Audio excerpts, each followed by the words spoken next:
Week 6, everybody. Let's go New York Football Giants. Well, got a win last week.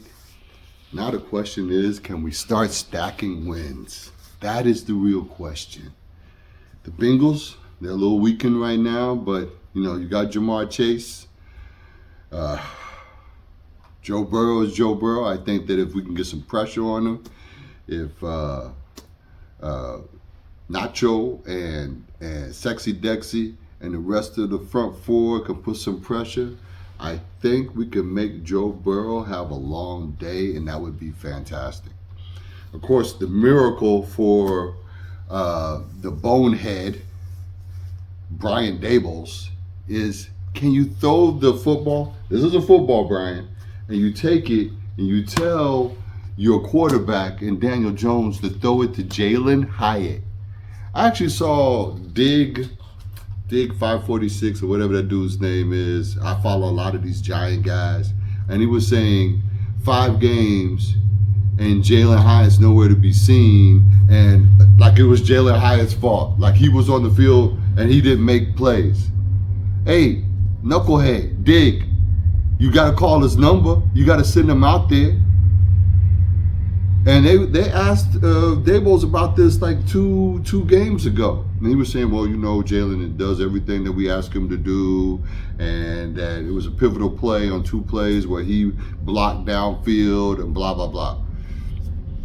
Throw this man the football. Utilize all your weapons. I'll say it again and again. And I better see some tight end play in the first effing quarter against the Bengals, Brian. It's unbelievable to me that you have these winnable games and you come away without the win. And speaking of winnable games, let's pivot here to our friends across the hallway, the New York Jets, Gang Green. I personally think that firing Robert Saleh was a bad move. And I don't particularly care for or like Woody Johnson.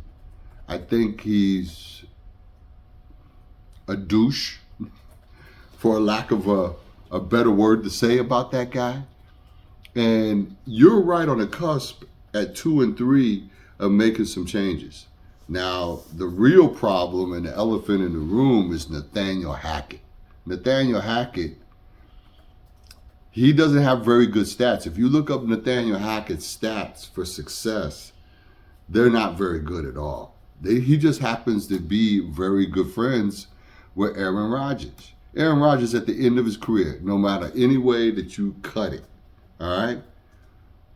Game planning would have been the difference in the Minnesota game and absolutely in the Denver game, even more so. There was no reason why the Jets didn't come away with a win over Denver. And that was the beginning of the end in Woody's mind for Robert Saleh. The guy that they fired was the wrong guy. They were supposed to fire Nathaniel Hackett.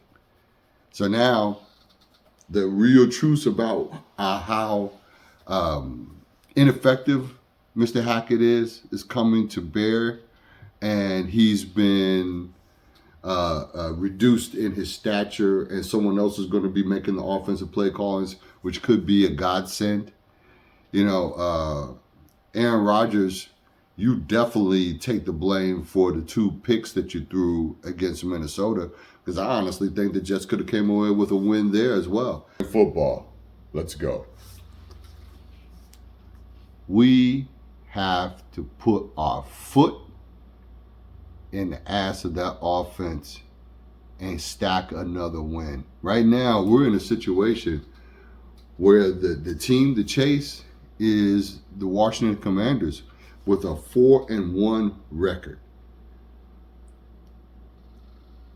There's going to be a cataclysmic moment.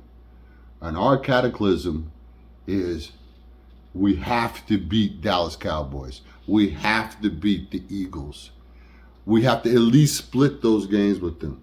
My perfect world is for us to sweep them. We missed that opportunity with Dallas when there was a game that was a winnable game. but there's still things to be done. Brian Daboll needs to wake up. And by the way, I don't know if anybody knows it or not, but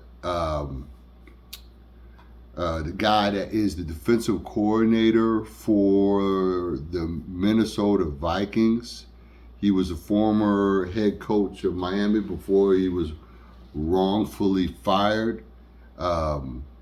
Flores, can't think of his first name, but this gentleman is putting together defensive packages that are just fooling everybody, including the New York Giants, because he totally dogged us out. And I'm thinking that if we fail, Brian Flores, if we fail, Louis Riddick as the GM, Brian Flores is the head coach.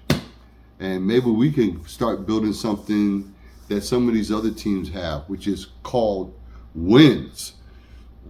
Well, even if you don't go to the Super Bowl, your program always produces 10, 12 wins per season. The Cowboys have been enjoying that for a long time, thanks to the terrible management and the terrible decisions made on our side in terms of giving the Cowboys a hard time. 12 games in a row. Dak Prescott has never lost to the Giants. We need to do something about that. Week 6, everybody. Hope your picks are in. Hope you're ready for tonight, for this weekend, and let's get it done. Let's go New York Football Giants.